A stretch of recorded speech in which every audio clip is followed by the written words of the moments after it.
A 4-decade war has bled the Duchy of Ironwall white. The Duke, Alaric Blackwood, is a man forged in steel, but even he knows this bloody stalemate must end. The price? A bride.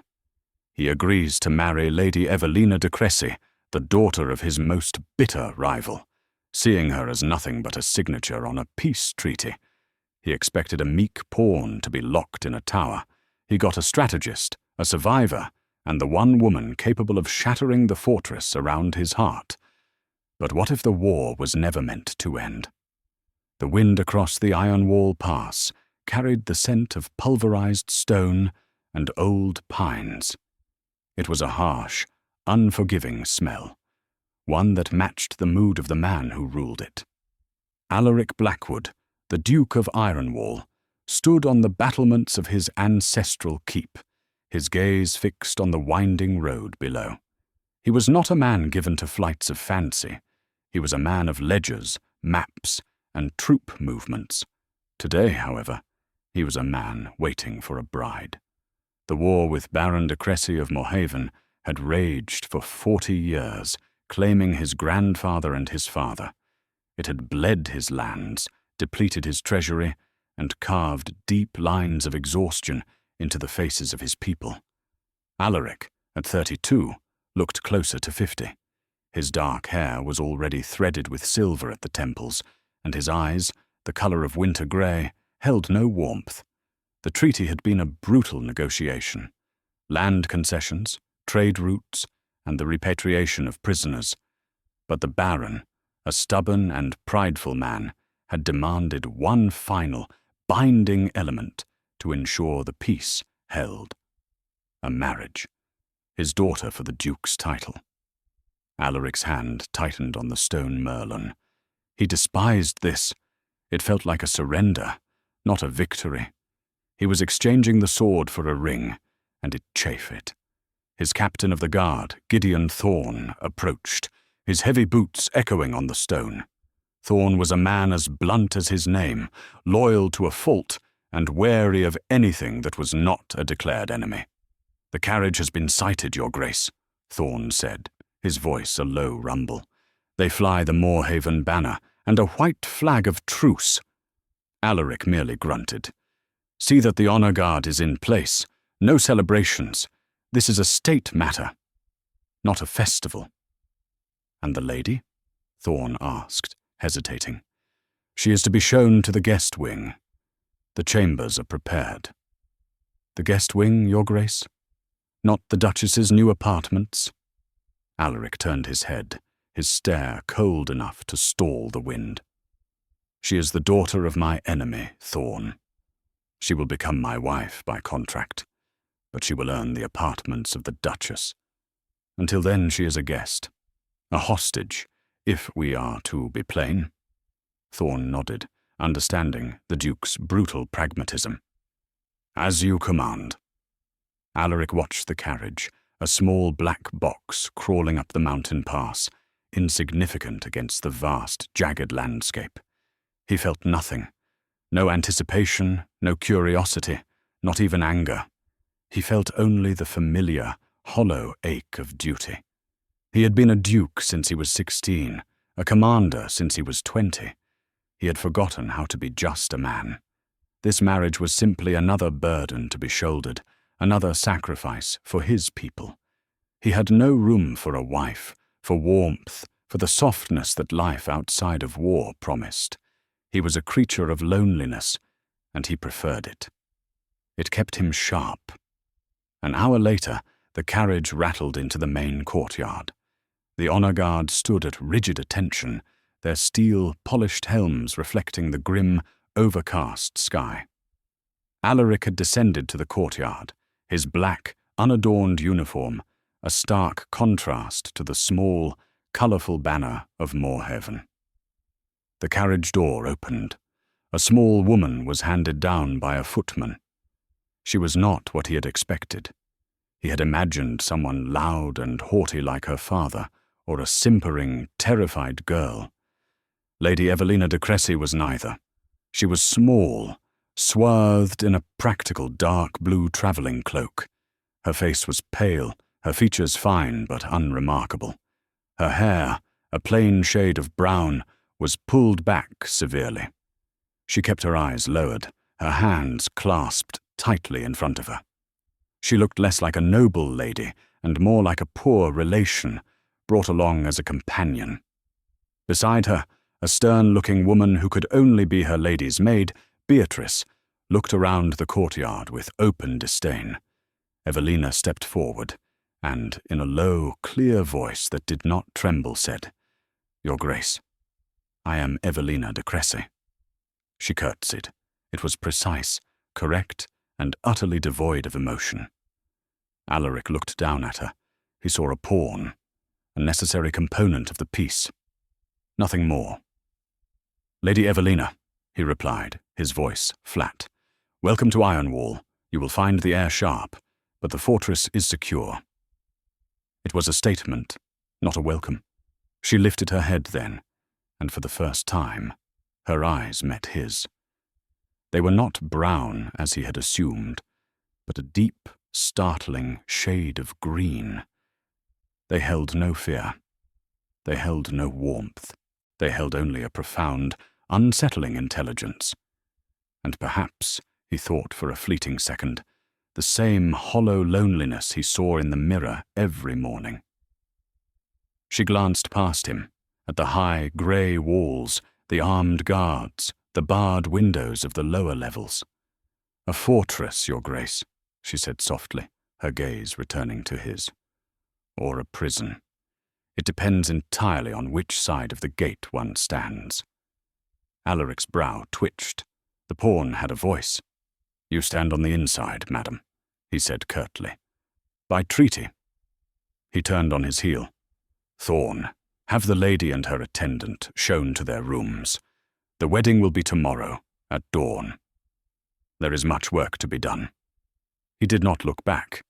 He had a treaty to review, grain shortages to manage, and a patrol roster to approve. He had no time for a sharp-tongued bride.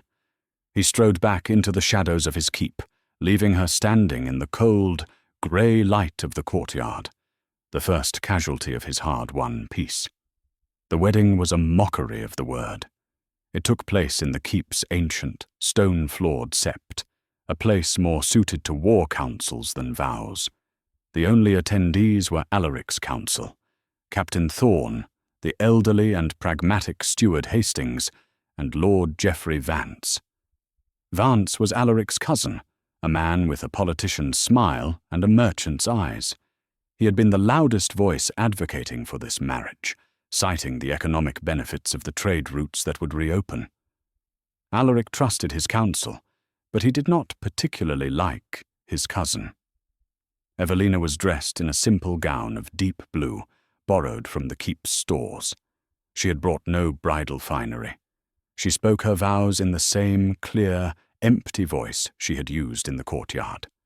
Alaric spoke his in turn, his voice the resonant, flat command of a general. The priest, a nervous man named Father Willem, pronounced them Duke and Duchess of Ironwall. Alaric did not kiss his bride. He offered his arm. "Duchess, we have matters to attend to." "What matters, Your Grace?" she asked, her hand resting on his arm with a lightness that was almost imperceptible. "The signing of the final treaty clauses. Your presence is required as a signatory." She nodded, as if this were the most normal thing in the world. "Of course." In the council chamber, she stood behind him, as he and the Moorhaven envoy, who had travelled with her, signed the thick parchment. When it was her turn, her signature was clean and strong. Evelina de Cressy. She paused, then added a small dash, and Blackwood. Lord Vance oozed forward. "A toast to the Duchess, a beacon of peace, and a vision of beauty. Ironwall is blessed." Evelina's gaze swept over him, cool and appraising. "You are too kind, Lord Vance. I am merely a component of the peace. It is the treaty, not the bride, that is to be celebrated." Vance's smile faltered, but he recovered quickly. "Such modesty, Your Grace. Humility is a fine virtue. Alaric watched the exchange. She had dismissed Vance as neatly as one might swat a fly. He felt an unwelcome flicker of not admiration, but interest. That night he visited her chambers in the guest wing. It was expected. It was part of the treaty, the consummation clause, to ensure the alliance. She was standing by the window, her maid Beatrice brushing out her hair. When he entered, Beatrice curtsied low and fled the room. Evelina did not turn. "Your Grace, have you come to inspect the terms of your purchase?" His jaw tightened. "Do not be insolent, madam. It does not suit you." "And what does suit me, Duke?" She turned, her hair unbound, falling over the plain nightgown. She looked younger, more vulnerable, but her eyes were still shields. "A cage. Silence. Obedience. Your safety suits me. The prosperity of Ironwall suits me. This alliance suits me. Your personal feelings are your own affair." He walked toward her. He was a large man, and he was used to people shrinking from him. She did not. She stood her ground, her hands clasped, her chin high. "The treaty demands a union," he stated, his voice low. "The treaty demands a potential heir, Your Grace. It does not demand a union. A union implies two parties meeting. This is an annexation." He stopped, frustrated by her words. She was twisting his intent. "You will be my wife." "I am your wife," she corrected. "Now, what is it you want, Alaric?" The use of his name was a small shock. No one used it. Not Thorn, not Vance. Only perhaps his father, long dead. He looked at her, really looked at her. He saw the tension in her shoulders, the rigid control she was exerting over her own fear. And in that moment, the Duke, the strategist, saw his own loneliness reflected back at him. She was as trapped by this as he was. He had come to perform a duty, a cold, necessary act. But looking at her, he found himself incapable of it. To force her, to treat her like a spoil of war, was distasteful. It was a line he had not realized he possessed. "I want," he said slowly, "the war to be over. I want my people to be fed. I want the raids from Moorhaven to stop." "And they will," she said. "Will they?" he countered, moving past her to look out the window. "Your father is a snake. This treaty is paper. I need loyalty. I need to know the woman who shares my name is not a spy in my own keep." Her sharp intake of breath was the first genuine emotion he had heard from her. "A spy?" she whispered, her voice hardening. "You think I wanted this? To be traded like a prize mare? To be sent to the Iron Duke in his mountain fortress? I am a prisoner here, Duke, but I am not a traitor." "Prove it," he said, turning back to her. "How?" "For now," he said, moving to the door, "you will do nothing. You will not leave the keep without my guard. You will not send or receive messages without my seal. And you will move into the Duchess's apartments. It will not do for the household to think their duke is unable to control his own wife." He left. He did not touch her. He returned to his own cold, solitary chamber, and for the first time in years, Alaric Blackwood felt something other than duty or anger. He felt deeply, profoundly unsettled. The loneliness he had curated as a shield suddenly felt, for a single terrifying moment, like a self-inflicted wound. Weeks turned into a month. Evelina, now installed in the cavernous Duchess's apartments, proved to be a model prisoner, or a model wife, depending on one's perspective. She was quiet, dignified, and invisible.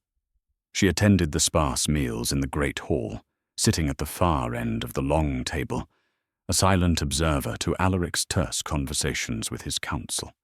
She spent her days in the neglected library, a place Alaric had not entered in years, or walking the battlements, always with 2 of Thorn's guards 10 paces behind. The household staff, led by the gruff but fair-minded housekeeper, Mrs. Croft, watched her with suspicion. They were Ironwall people. They had lost brothers, sons, and husbands to Moorhaven. The new Duchess was the blood of their enemy. But Evelina did not demand or complain.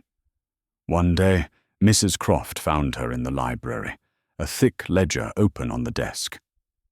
"Your Grace," the housekeeper said stiffly, "may I be of assistance?" "Mrs. Croft," Evelina said, not looking up. "The household accounts, the expenditures for firewood and lamp oil are inefficient." Mrs. Croft bristled. "We manage as we always have, Your Grace." Evelina finally looked up, her green eyes clear. "You manage, but you waste. The south wing is fully heated, yet no one resides there. The guards in the east tower are allocated double rations of oil, yet their patrols are no longer than the west tower. Why?" The housekeeper was stunned into silence. "And," Evelina continued, tapping a line in the book, "the contract for grain is with a merchant from the south. The price is 30% higher than the market rate in Moorhaven."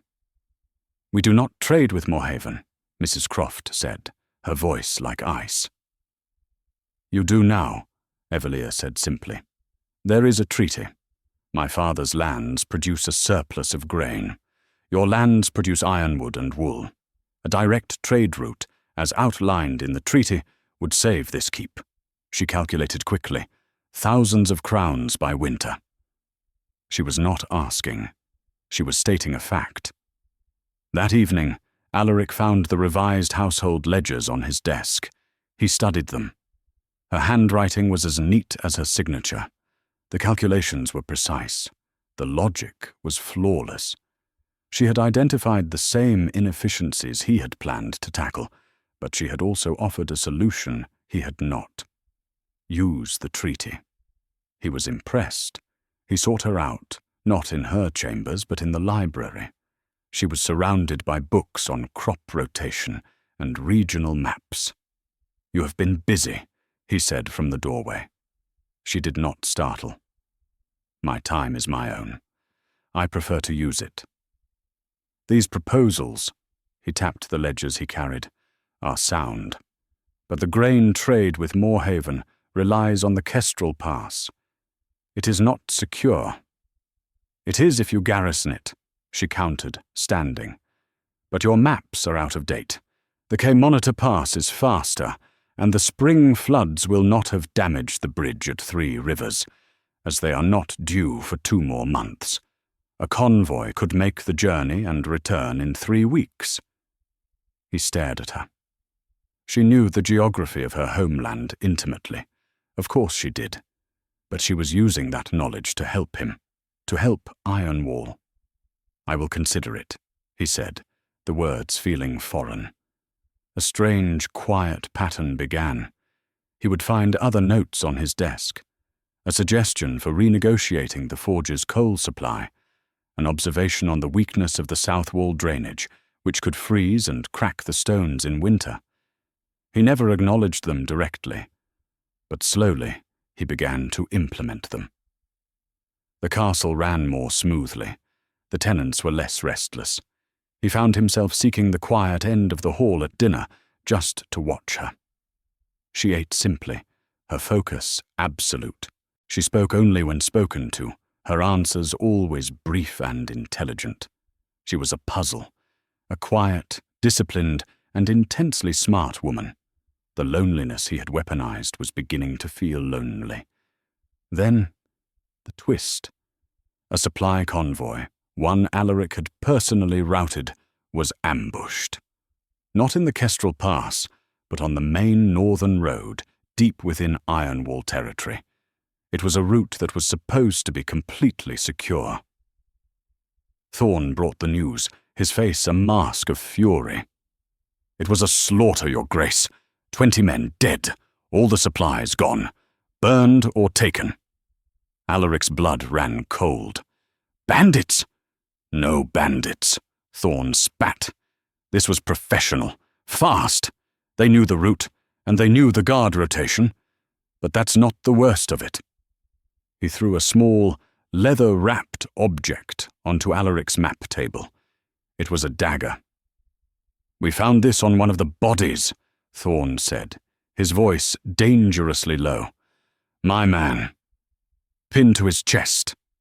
Alaric looked at the dagger.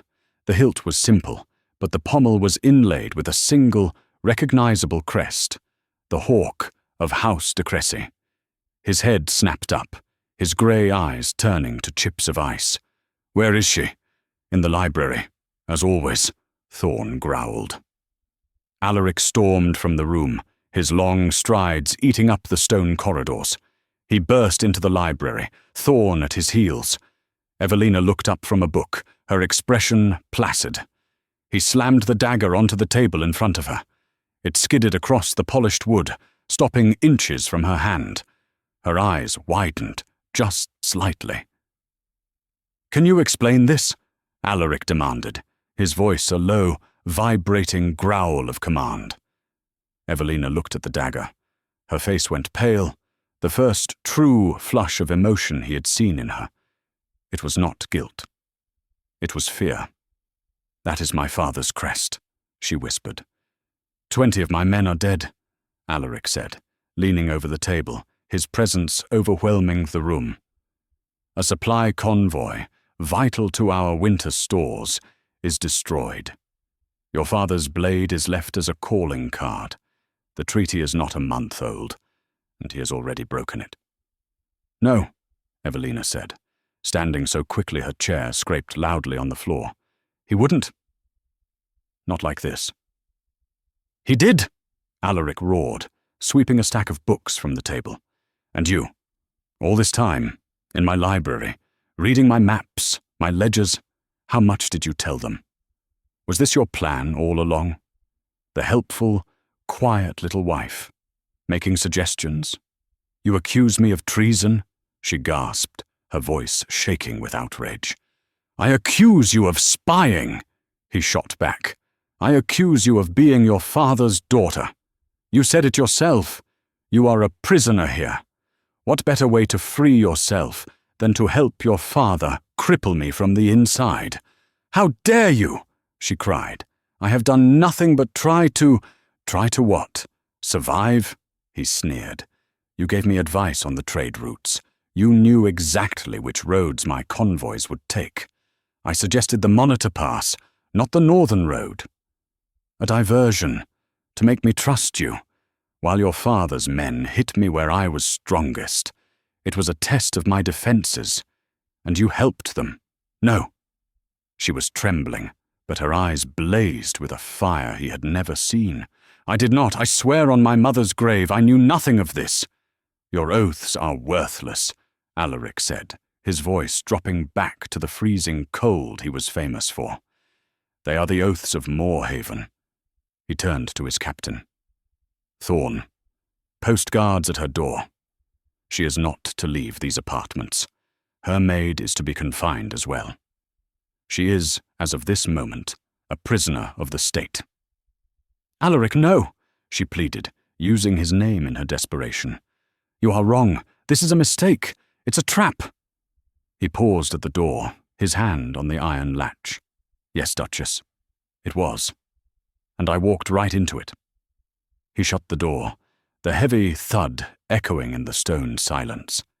He left her there, her face ashen, her world collapsing. And as he walked away, the small spark of warmth he had begun to feel guttered and died, replaced by the familiar, cold burn of betrayal. For 2 days, Evelina was kept a true prisoner. 2 guards, unmoving and silent, stood outside her door. Her maid, Beatrice, was confined with her. The young woman was terrified, weeping quietly in a corner, but Evelina's mind was racing. "They think I am a traitor," Evelina said aloud, pacing the length of the solar. "They are barbarians," Beatrice sniffed. "They are Iron Wall men. What else can you expect?" "No," Evelina stopped. "This is wrong. It's too clumsy." "Clumsy, my lady. 20 men are dead. Exactly. Evelina wheeled around. My father, Baron de Cressy, is a proud man, a hard man. But he is not a fool. He signed the treaty because Moorhaven is starving. We needed this peace as much as Ironwall. To break it, a month later, in such a public and insulting way, he would lose all his allies. It makes no sense. Then who? Beatrice asked, her eyes wide. Evelina looked at the dagger, which Alaric had left on the table in his rage. She picked it up. This is my father's crest, she murmured. But it's wrong. She ran a finger over the hawk. The engraving, it's too sharp, too new. My father's men carry blades that are decades old, worn with use. And this leather, it's not Moorhaven leather. It's thicker. It's Ironwall hide, cured with northern pine tar. I can smell it. She dropped the dagger as if it were a snake. It's a plant. Someone within Ironwall staged the attack and planted this dagger to blame my father. The implications hit her like a physical blow. Someone wanted the war to continue. Someone was profiting from it. Someone who had access to Ironwall troops, roots, and a Moorhaven-style dagger. She had to warn Alaric, but he would never believe her. He saw her as the enemy. She banged on the door. One of the guards, a young man named Perrin, cracked it open. Your Grace, you are not to be disturbed. Get Captain Thorn, she commanded, drawing on an authority she didn't know she possessed. Now, tell him it is a matter of state security. The guard hesitated, but the urgency in her voice, the command of a true duchess, made him nod. Thorn arrived minutes later, his expression like thunder. What is this, my lady? More games? Captain, she said, pushing the dagger through the crack in the door. Smell the leather on the hilt. Thorn, bewildered, did as she asked. He sniffed it. His brows drew together. It's Ironwall cure. And look at the blade, she pressed. The nicks on it. They are fresh, made to look old, and the crest is newly cut. This is a forgery. A very good one, but a forgery. Thorn looked from the dagger to her face, his suspicion warring with his duty. My father did not do this, Captain. Someone in this keep did. Someone who knew the convoy's route. Someone who wants the war to start again. Someone who is betraying your duke. Thorn's blood ran cold. He knew, intimately, who set the patrol routes. He, Alaric, and the council. Who? Thorn growled. Who benefits? Evelina asked, her voice a low, intense whisper. Who on the Duke's council was so eager for this marriage treaty, yet seemed disappointed when I arrived? Who manages the trade contracts that are now void? Who controls the mines and forges that supply the war? Thorn's eyes widened in dawning horror. There was only one man. Lord Vance. He profits from the war, Evelina said. He sells the ironwood from the Duke's own forests, I'll wager. The treaty would end his personal wealth. Thorn was a soldier, not a politician, but he was not stupid. He knew Vance's reputation for greed. I need to tell the Duke. No, Evelina said, gripping his arm through the doorway. You cannot. If Vance is the traitor, his spies are everywhere. He may even have men in your own guard. If the Duke confronts him, Vance will deny it, and he will know we are on to him. He will simply be more careful. Thorn stared at her. The woman his Duke had called a spy was now thinking 2 steps ahead of his enemies. What do you suggest, Your Grace? He asked. The Your Grace no longer an insult, but a statement of fact. We need proof, she said. We need his ledgers. We need to find his messenger. Until then, you must convince the Duke to trust me, or at least to pretend to. He is not a man who pretends, Thorn said grimly. Then he must learn. Tell him what you found. Tell him about the dagger, but tell him to do nothing. Tell him to watch. Vance will overplay his hand. Traitors always do. Thorn took the dagger and left. Alaric was in the strategy room, staring at the map, his face a mask of cold rage. "She is lying," he said, when Thorn had finished recounting the conversation. "With respect, Your Grace," Thorn said, "I smelled the leather myself. It's from our own tanneries, and the blade, it's a cheap copy. I'd be embarrassed to call it a weapon." Alaric slammed his fist on the table. "So he's being framed. She is, Your Grace, and her father. Someone wants you to think Moorhaven broke the treaty." "Vance," Alaric said, the name tasting like ash. "His own blood. His cousin." "The Duchess suspects him," Thorn confirmed. "She believes he's a war profiteer. She also believes he has spies in the keep." "She's clever," Alaric murmured. He sat down heavily, the anger draining out of him, replaced by a cold, weary dread. He had accused her. He had called her a traitor. He had wanted her to be guilty because it was easier than facing the truth, that the betrayal came from within. "She also said you should do nothing," Thorn added, "that you should watch him. Let him make a mistake." Alaric looked at the door. He was the Duke. He should be giving the orders. Instead, he was being advised by his prisoner, a woman he had deeply wronged. He stood. "Release her. Quietly. Tell the guards it was a misunderstanding. And, Your Grace, tell no one else. As far as the household is concerned, the Duchess is still in disgrace. Let Vance believe his ruse worked. Let him believe I am a fool, blinded by rage. And what should I tell her, Your Grace?" Alaric paused. "Tell her nothing. Tell her I am considering the evidence." He could not bring himself to apologize. Not yet. That night, dinner in the great hall was a tense, silent affair. Evelina was released, and she took her seat at the far end of the table. Lord Vance, at Alaric's right hand, was in high spirits. "A dreadful business, Your Grace," Vance said, his voice dripping with false sympathy. "Dreadful. To think the Baron would be so bold. But it clarifies things, does it not? We cannot trust Moorhaven. The war must be resumed. Our honor demands it." Alaric looked up from his plate, his grey eyes flat. "You are eager for more bloodshed, cousin." Vance laughed, a rich, oily sound. "I am eager for Ironwall's honor, Duke. We cannot show weakness." Alaric's gaze drifted down the long table. Evelina was watching them. Her face was pale, composed. She met his gaze, and for a long, stretched-out second, the world narrowed to just the two of them. She knew he was testing Vance. He knew she was watching. It was a silent, shared secret.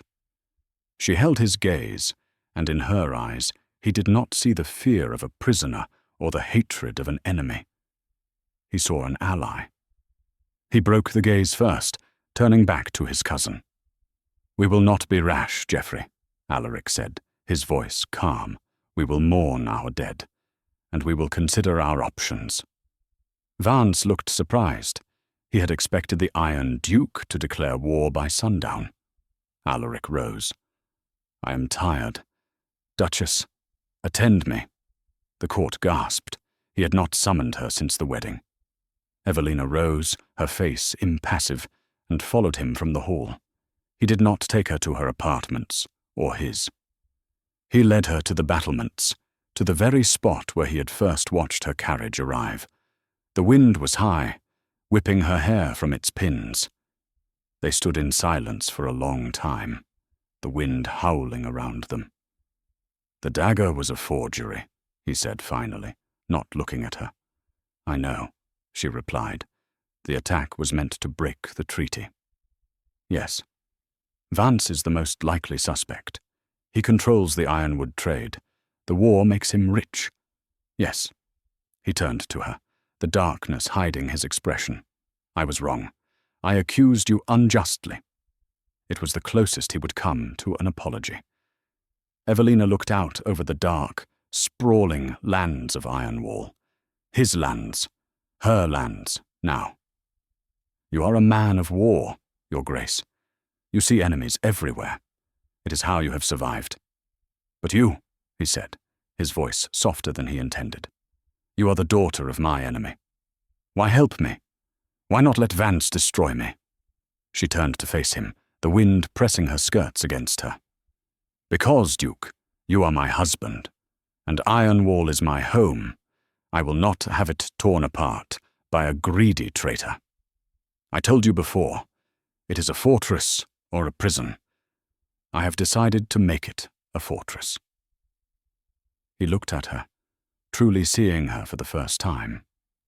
Not as a treaty, not as a spy, but as a woman of sharp intelligence and a strength that rivaled his own. The loneliness he had lived with his entire life suddenly felt unbearable. He had a visceral, aching need to reach out, to touch her, to bridge the gap between them. But he was Alaric Blackwood. He did not know how. So instead, he gave her the only thing he could. We need proof. To move against him without it would cause a civil war. He has allies on the council. I know, she said, and I think I know how to get it. Evelina's plan was simple, and therefore brilliant. He thinks I am a disgraced prisoner, she explained, her voice low as they stood on the windswept battlements. He thinks you despise me. He will see me as a potential ally. Alaric's brow furrowed. He will try to recruit you. He will try to use me. He will believe I am desperate for revenge against you.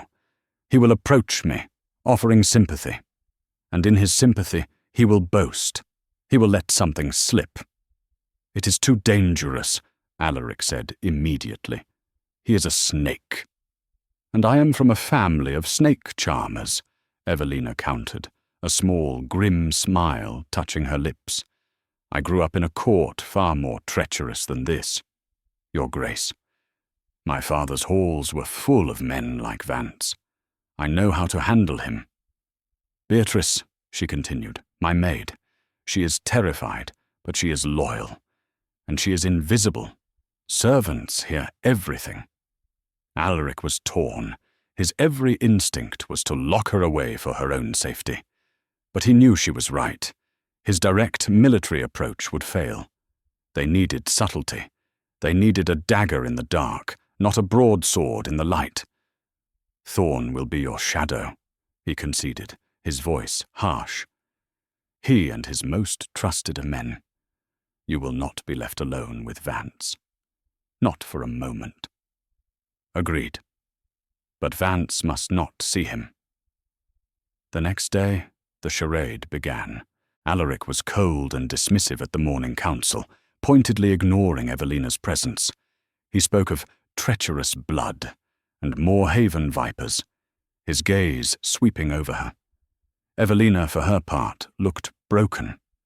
She sat pale and silent, her eyes downcast. Lord Vance watched this, a smug, satisfied look barely concealed. Later that day, he happened upon her in the library. She was forbidden from it, but had snuck in. Your Grace, Vance said, his voice a balm of false pity. I am so sorry to see you treated this way. The Duke is a hard man. He does not understand a lady's delicate sensibilities. Evelina looked up, her eyes wide with false fear. My lord, I should not be here. Nonsense, he said, stepping closer. You are the Duchess. This is your home. It is Alaric who forgets himself. He is blinded by his grief for his men. He thinks I am a traitor, she whispered, squeezing out a single, perfect tear. He hates me. He is a fool, Vance said smoothly. But do not worry. I am your friend. I will speak to him. I will try to mitigate his anger. He and I are, after all, family. Thank you, my lord, Evelina murmured, playing the part of the grateful, terrified girl. You are very kind. We must stick together, you and I, Vance said, taking her hand. She had to fight the urge to recoil. We are the only two reasonable people in this fortress of brutes. We both want peace and prosperity. While Evelina played the wounded bird, Beatrice, her maid, played the mouse. She crept through the servant passages, her ears sharp. She brought back whispers. Lord Vance's man, a fellow named Roger. He meets with a merchant in the lower town, Beatrice reported, her eyes bright with the thrill of espionage. They say he pays in gold, not iron-wall script, and he buys wine, casks and casks of it. But Lord Vance is not a heavy drinker. Where does the wine go? Evelina asked. No one knows, my lady. It's delivered to his private cellars, and his men move it from there.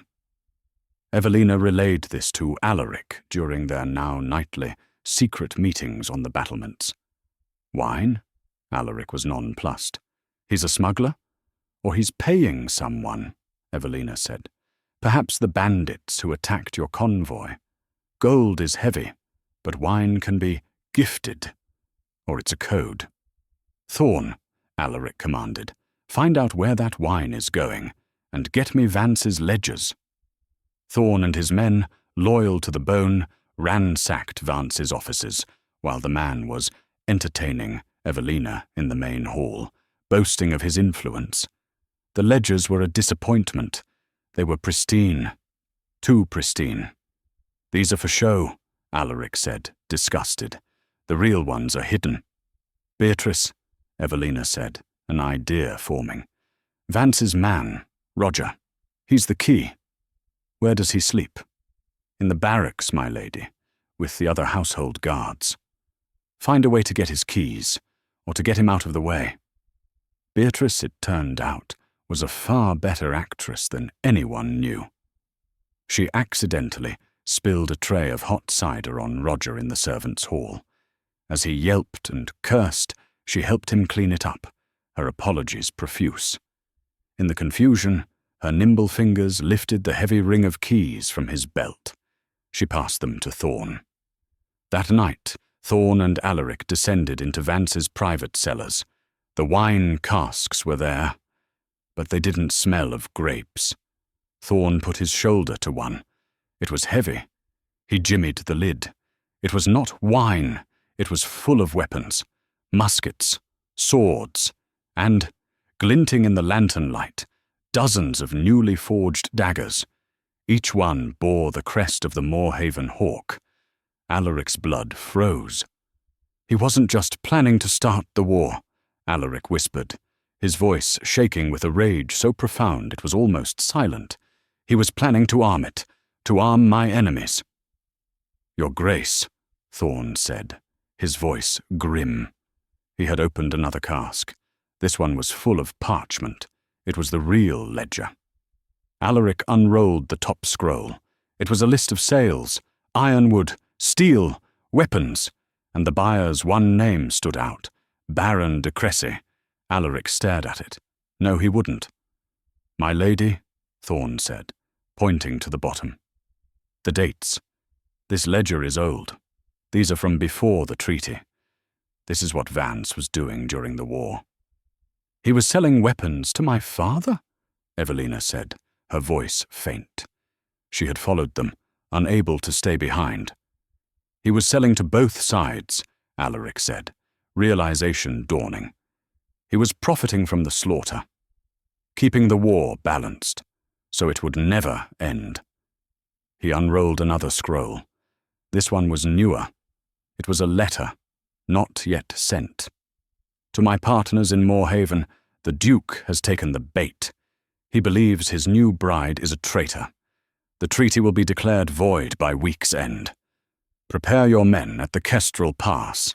The Duke will move troops north in anger, leaving the pass vulnerable. We will strike there, and the Iron Duke's supply line will be cut for good. The final payment will be delivered as planned.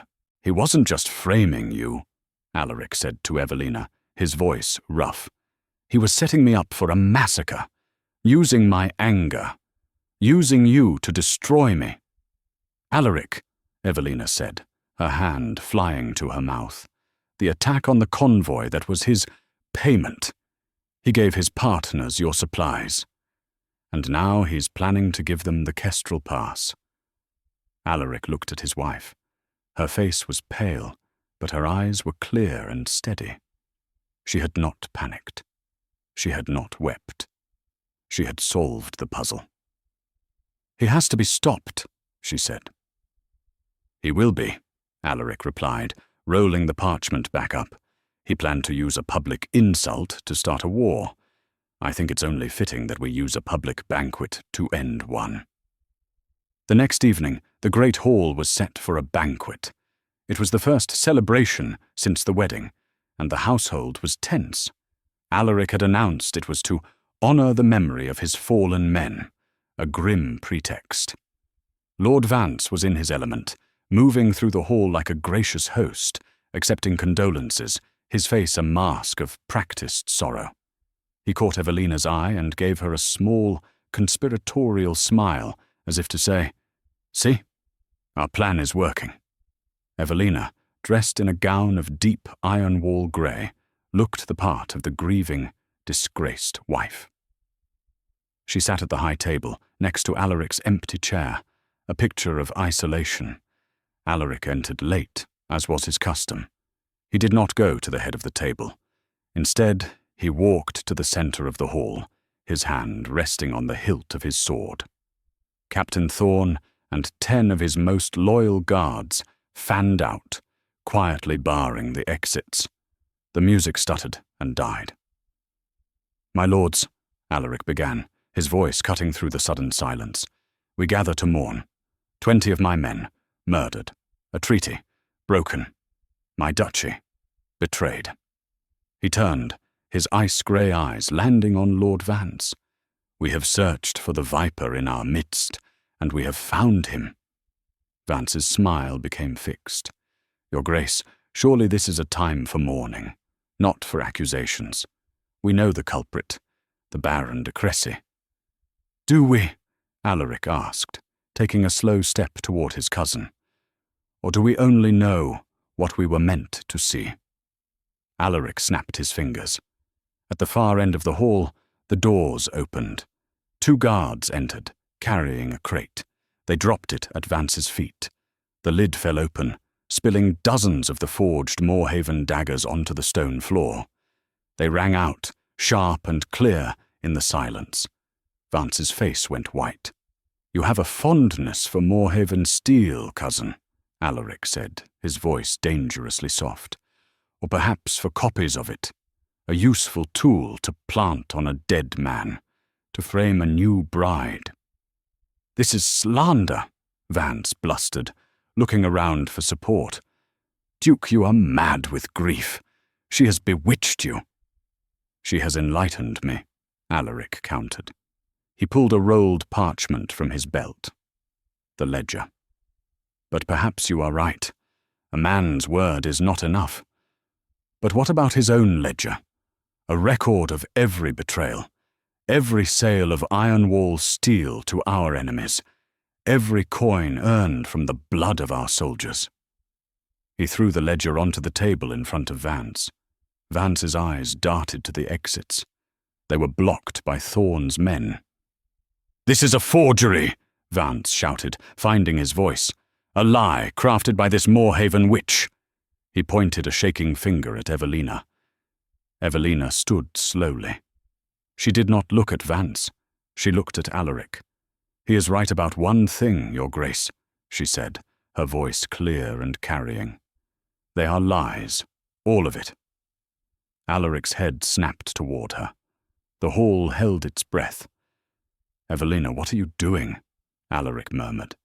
Vance laughed, a high, relieved sound. "You see, the woman herself confesses." Evelina walked down from the dais, her gaze fixed on Vance. "Such clumsy lies, Lord Vance. The ledgers a child could have found them." Vance's smile faltered. "But the real proof," Evelina continued, "is so much more elegant. You see, my lord, you were right. I am my father's daughter, and I know exactly who his partners are. She pulled a small, sealed letter from her sleeve. This arrived this morning, by a messenger from the Kestrel Pass. He was intercepted. She held it up. It is from Baron Cregan, one of my father's most notorious partners, as you called them. The men you intended to arm. Vance lunged for it. "Give me that!" Thorn's arm shot out, his steel gauntleted hand catching Vance across the chest, sending him stumbling back. "The letter," Evelina said, "is an offer. Baron Cregan, hearing that the treaty was broken, offers his condolences to you, Lord Vance, and a new price. He says, and I quote, 'The price for betraying your duke has gone up.'" It was a brilliant lie, a complete fabrication, written by her own hand that morning. But it was the final, perfect piece of the puzzle. Vance, trapped, knew it was over. "You!" he roared, his face purple with rage. He drew his own sword. "You will all die. My men!" He looked to the household guards. But they were Thorn's men. They did not move. "It is over, Geoffrey," Alaric said, drawing his own blade. "It is never over," Vance shrieked, and in a fit of mad desperation, he did not attack the Duke. He lunged for the Duchess. He was fast, but Alaric was faster. The Duke moved with a speed that belied his size. He didn't intercept Vance. He moved with him, spinning, and put himself directly between his wife and his cousin. Vance's sword, intended for Evelina, buried itself deep in Alaric's shoulder. Evelina screamed. Alaric didn't flinch. He grunted, the impact driving him back a step, but his grip on his own sword was sure. Before Vance could react, before he could pull his blade free, Alaric ran him through. "For Iron Wall," Alaric grunted. Vance looked down at the blade in his chest, his expression one of pure shock. He crumpled to the floor. Silence. Then Alaric staggered. "Your Grace!" Thorn yelled, rushing forward. "Alaric!" Evelina was there, her hands on his chest, her face pale with terror. "You are hurt!" "It is just a scratch," he gasped, but a dark stain was already spreading across his uniform. His sword clattered to the floor. "Get him to his chambers," Thorn bellowed. "Fetch the Meister, now." Evelina held him, her small frame supporting his weight as he slumped. "Stay with me, Alaric," she whispered, her voice fierce, tears streaming down her face. "You are not allowed to die. That is an order from your Duchess."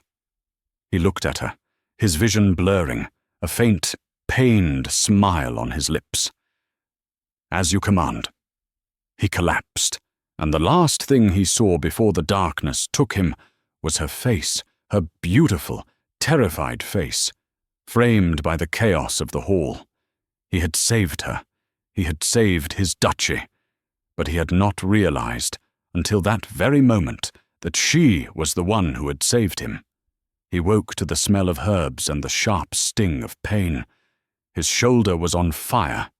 He tried to sit up, but a gentle hand pressed him back down.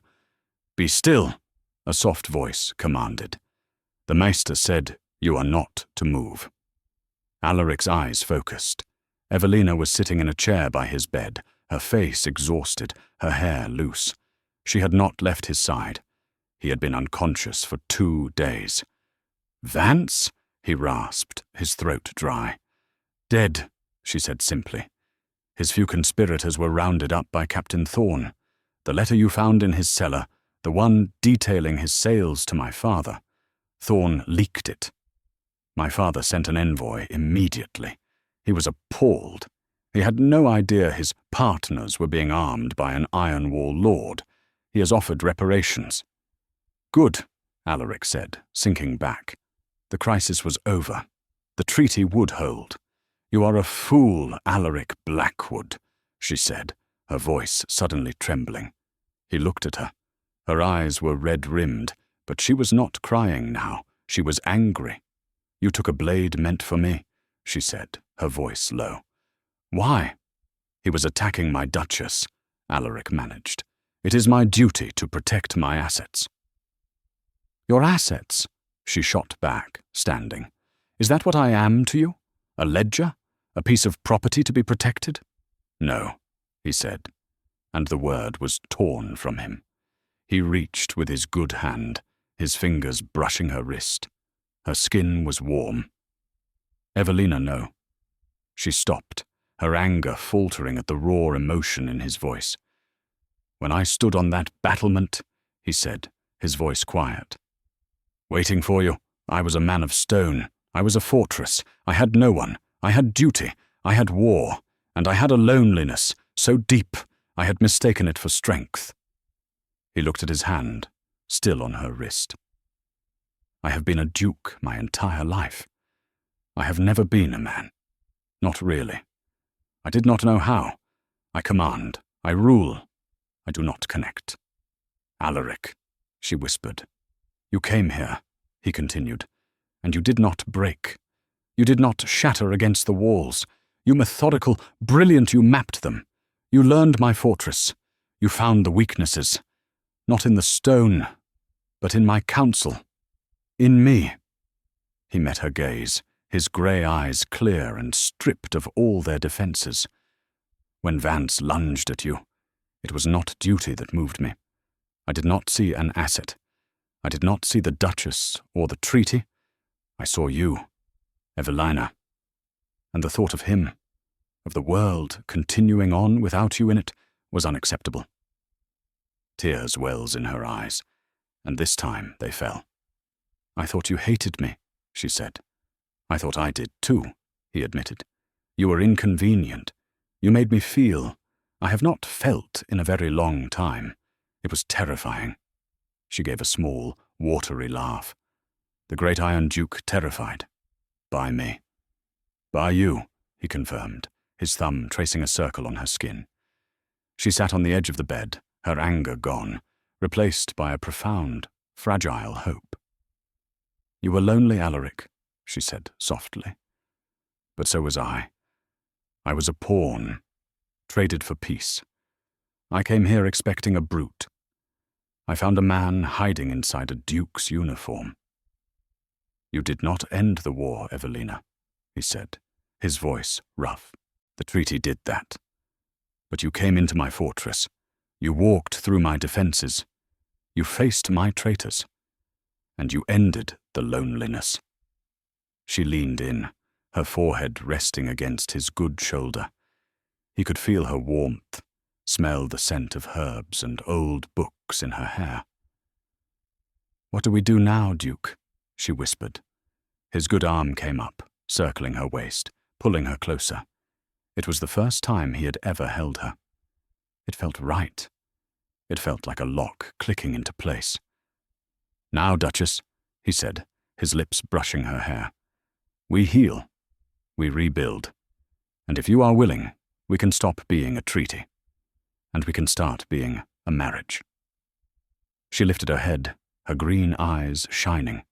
She smiled, a real, radiant smile that lit up the dark, austere room. I think, she said, I would like that very much. She leaned in, and for the first time, the Duke and his Duchess truly met. It was not a kiss of duty or of contract. It was a kiss of shared silence, of proven trust, and the quiet, unshakable promise of a new beginning. The battle for the duchy is over, but the journey for Alaric and Evelina has just begun. Theirs was a marriage born of duty, forged in betrayal, and finally sealed by love. What did you think of Evelina's courage? Did you suspect Lord Vance from the start? Let me know your favourite twist in the comments below. This was a story of two lonely people, trapped by their roles, who found an unexpected ally and a profound love in the last person on earth they expected. If you love stories of historical drama, strategic romance, and powerful twists, then don't forget to like this video, share it with a fellow romance lover, and most importantly, subscribe to the channel for more stories just like this. Click that bell icon so you never miss an update. Thank you for listening.